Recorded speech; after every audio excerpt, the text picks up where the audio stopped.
हाय दोस्तों, मैं हूं राजू दोस्त। नाम तो सुना ही होगा। याद है हम पहले भी मिले थे, बहुत बातें की थी हमने। प्रकाश, दीपू और लतिका की कहानियां सुनकर प्राकृतिक और सामाजिक समानताओं और विभिन्नताओं के बारे में सीखा था और कैसे उन विभिन्नताओं के आधार पर हमें किसी के साथ भेदभाव नहीं करना चाहिए। इसी बात को थोड़ा आगे बढ़ाएं। आज मैं आपसे बात करना चाहता हूं जेंडर की। जेंडर क्या है और इससे हमारी जिंदगी पर क्या असर पड़ता है, हम ये सब समझने की कोशिश करेंगे लतिका और प्रकाश के परिवार की मदद से। तो शुरू करते हैं एक छोटी सी कहानी से।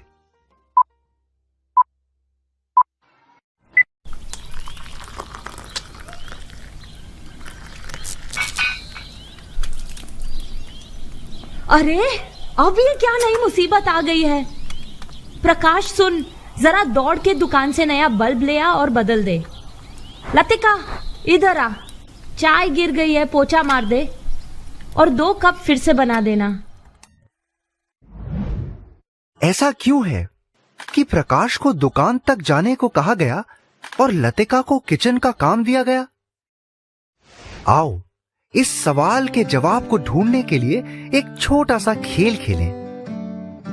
जब मैं लड़का शब्द बोलता हूं, आपके मन में कौन से शब्द आते हैं? लड़के कैसे होते हैं? वो क्या कपड़े पहनते हैं? क्या खेलते हैं? कैसी नौकरियां करते हैं? घर पे कैसे या क्या क्या काम करते हैं? मजबूत, बाहुबली जैसा।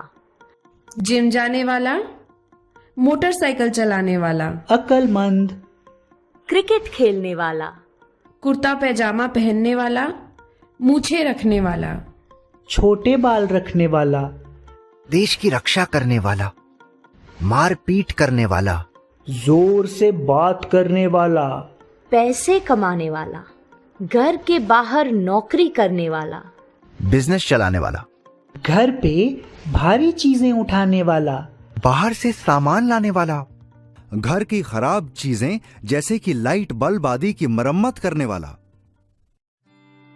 दूसरा सवाल, जब मैं लड़की शब्द बोलता हूं, आपके दिमाग में क्या क्या आता है?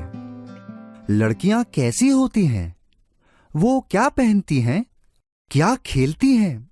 कैसी नौकरियां करती हैं? घर पे कैसे या क्या क्या काम करती हैं? सुंदर, कमजोर, शांत, शर्मीली, दयालु, माँ बाप की आदर कर उनकी आज्ञाओं को सुनने वाली, जल्दी रोने वाली, चुगली करने वाली, फैशन में दिलचस्पी लेने वाली, मेकअप करने वाली, लंबे बाल रखने वाली, टीचर का काम करने वाली, घर और बच्चों को संभालने वाली। वाह, आप लोगों ने तो बहुत सारी चीजें बताई। चलो अब ये सोचते हैं कि क्या कुछ ऐसी विशेषताएं होती हैं जो सिर्फ लड़कों में होती हैं और जो सिर्फ लड़कियों में होती हैं। मूछें, लिंग, पिता बनने की क्षमता, स्तन होना, योनि होना, माहवारी आना, बच्चे को जन्म देने की क्षमता, बच्चे को स्तनपान कराने की क्षमता। अब ये बताओ कि कुछ शब्दों को मैंने हरे रंग में क्यों लिखा है? ये शब्द ऐसी विशेषताएं दर्शाते हैं जो कि प्राकृतिक हैं, यानी कि जिसके साथ हम पैदा हुए हैं। इसके अलावा बाकी जो भी विशेषताएं हम लड़की या लड़का होने से जोड़ते हैं, वो सामाजिक यानी कि समाज के नियमों के अनुसार तय की जाती है। आओ सोचें जरा, क्या लड़कियां भी अक्लमंद, ताकतवर, बाइक चलाने वाली, पैसे कमाने वाली हो सकती हैं? आपको क्या लगता है, क्या लड़के दयालु और शांत हो सकते हैं? क्या वो खुल के भावुक नहीं हो सकते? हमें ऐसा क्यों लगता है कि लोगों को अपने लिंग के आधार पर यानी कि लड़का या लड़की होने के आधार पर ही सब कुछ करना चाहिए? इस बात को समझने के लिए आए हम ये समझें कि क्या होता है जेंडर और कैसे ये सेक्स यानी लिंग से अलग होता है। अच्छा ये बताओ कि जब एक बच्चा जन्म लेता है तो कैसे पता चलता है कि लड़का पैदा हुआ है या लड़की?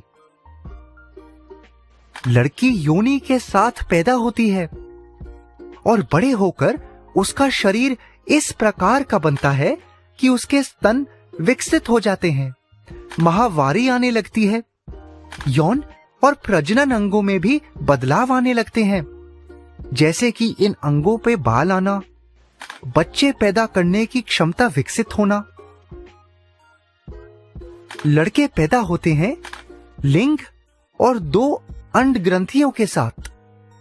जब वो बड़े होते हैं तो उनकी आवाज बदलती है और कई लड़कों के शरीर और चेहरे पे बाल आने लगते हैं। ये जो विशेषताएं हैं, ये एक लड़का या लड़की के बीच की प्राकृतिक विभिन्नताएं हैं, यानी कि उनके बीच की सेक्स या लिंग संबंधित विभिन्नताएं। दोस्तों, एक और विशेष बात है, लड़का और लड़की के अलावा और अनेक प्रकार के प्राकृतिक लिंग या सेक्स वाले व्यक्ति भी होते हैं, जिनके बारे में और गहराई से जानने के लिए हमने इस वीडियो के नीचे एक लिंक दिया है। तो ये हुई लिंग या सेक्स की बात। अब आते हैं जेंडर पर। जैसे लड़के और लड़कियां बड़े होते हैं, समाज उनके सेक्स या लिंग के कारण उनके ऊपर अलग अलग नियम लगाने लगता है। आपने तो सुना ही होगा, लड़के रोते नहीं हैं, लड़कियां रोती हैं, या फिर लड़के लड़कियों से गणित में ज्यादा तेज होते हैं, लड़कियां ही सिलाई बुनाई कर सकती हैं या खाना बना सकती हैं। ये जो अलग अलग भूमिकाएं, व्यवहार, कार्य और विशेषताएं हैं जिन्हें समाज पुरुष और महिला के बीच बांट देता है, ये है जेंडर। और ये जेंडर के सामाजिक नियम लड़के और लड़कियों को सिर्फ अलग ही नहीं करते, बल्कि उन्हें असमानता की ओर ढकेल देते हैं। और अगर वो इन जेंडर के नियम का पालन नहीं करते तो उनके साथ क्या होता है, ये तो आपको पता ही होगा। जैसे कि अगर लड़के रोते हैं तो उन्हें कहा जाता है कि लड़कों को रोना नहीं चाहिए और मजबूत होना चाहिए, और जो लड़के रोते हैं उनका मजाक उड़ाया जाता है। तो ये हुआ ना लड़कों के साथ जेंडर के आधार पर भेदभाव, और ये बिल्कुल गलत है। और वैसे ही लड़कियां अगर घर के काम ना करें तो उन्हें एक बुरी लड़की माना जाता है। तो ये भी हुआ ना जेंडर के आधार पर लड़कियों के साथ भेदभाव, और ये बिल्कुल गलत है।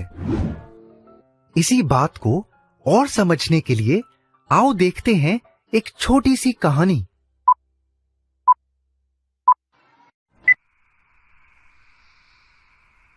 सुधा, अगले साल तक घर का लोन चुकाना है। दोनों बच्चों की प्राइवेट स्कूल की फीस कैसे भरेंगे? प्रकाश अभी छोटा है, कुछ सालों के लिए उसका दाखिला सरकारी स्कूल में करवा दे। नहीं सुधा, लतिका 16 साल की हो गई है, उसको भेज देते हैं सरकारी स्कूल। वैसे भी 2-4 साल में उसकी शादी करवानी ही है हमको। प्रकाश को पढ़ लिख कर आगे एक अच्छी सी नौकरी ढूंढनी है। यही सही रहेगा कि वो प्राइवेट स्कूल जाए।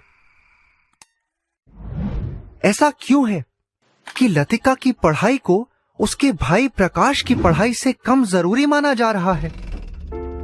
आप खुद ही सोचो, अपने घर में, कक्षा में, धर्म में और समुदाय में कैसे लड़कों और लड़कियों के लिए अलग अलग काम और विशेषता या नियम बनाए गए हैं।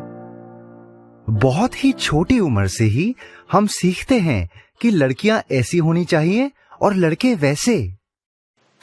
हमें कैसे खिलौने मिलते हैं, घर पे कैसे काम बांटे जाते हैं, हमें क्या कपड़े पहनने हैं, हमसे कैसे बात की जाती है, ये सब हमें सिखाते हैं कि समाज में एक लड़के की जगह क्या है और लड़की की जगह क्या। ये सब सोच हमारे मन में बहुत छोटी सी उम्र से इतनी गहराई में बस जाती है कि हम पूरी जिंदगी इसका पालन बिना सोचे करते हैं, इस पर कभी सवाल नहीं उठाते। जो हम बचपन में सीखते हैं और पूरी जिंदगी करते हैं, वो ही हम अपनी अगली पीढ़ी को भी सिखाते हैं। और ऐसे ही आगे बढ़ता है जेंडर के आधार पर भेदभाव। हमने अब तक ये सीखा है कि सब इंसान बराबर होते हैं। कोई लड़का या लड़की किसी और लड़का या लड़की से श्रेष्ठ या बेहतर नहीं होता। सभी इंसान महत्वपूर्ण हैं। जब भी लड़कियों को मौके और संसाधन मिलते हैं, हमने देखा है कि वो कुछ भी कर सकती हैं। जैसे कि भारत की महिला क्रिकेट टीम की कैप्टन मिताली राज, भारत की पहली महिला प्रधानमंत्री इंदिरा गांधी, राजस्थान की पहली और एकलौती महिला मुख्यमंत्री वसुंधरा राजे, बॉक्सिंग में इंडिया के लिए ओलंपिक मेडल जीतने वाली मैरी कॉम और लवलीना बोरगोहाइन, इंडियन हॉकी टीम की शानदार प्लेयर सविता पुनिया, जो राजस्थान में हनुमानगढ़ से हैं, और दुनिया में 2 नोबेल प्राइज जीतने वाली पहली इंसान और महिला वैज्ञानिक मैरी क्यूरी। उसी तरह जब भी लड़कों को कहा जाता है कि वो कुछ भी कर सकते हैं, कैसे भी रह सकते हैं, जेंडर की अपेक्षाओं और परिभाषाओं से दूर, तो हमें मिलता है संजीव कपूर के हाथ का स्वादिष्ट खाना, जगजीत सिंह के सुंदर गजल, राजस्थान के टोंक शहर से आने वाले इरफान खान की शांत एक्टिंग, रणवीर सिंह का फैशन, फेसबुक के मार्क जकरबर्ग, जो अपने बच्चों का ख्याल रखने के लिए 3 महीने की छुट्टी लेते हैं। इसका मतलब यह हुआ कि जेंडर आधारित नियम अगर समाज यानी कि हमने बनाए हैं, तो हम इन्हें बदल भी सकते हैं, ताकि लड़कों और लड़कियों के बीच कोई भेदभाव ना हो और इस प्रकार हम सब मिलजुल कर समानता और इज्जत के साथ रह सकते हैं। जैसे कि आपको याद होगा कि भारत के संविधान के अनुच्छेद 15 में भी लिखा है। आइए जाते जाते इस वीडियो के मुख्य संदेशों को देखें। सभी इंसान बराबर होते हैं, कोई भी किसी से श्रेष्ठ नहीं होता। कोई लड़का या पुरुष किसी लड़की या महिला से श्रेष्ठ नहीं है। कोई लड़का या पुरुष किसी दूसरे लड़के या पुरुष से श्रेष्ठ नहीं है, और कोई लड़की या महिला किसी दूसरी लड़की या महिला से श्रेष्ठ नहीं है। अगर मौका दिया जाए तो दोनों जेंडर पूरक भूमिकाएं निभा सकते हैं।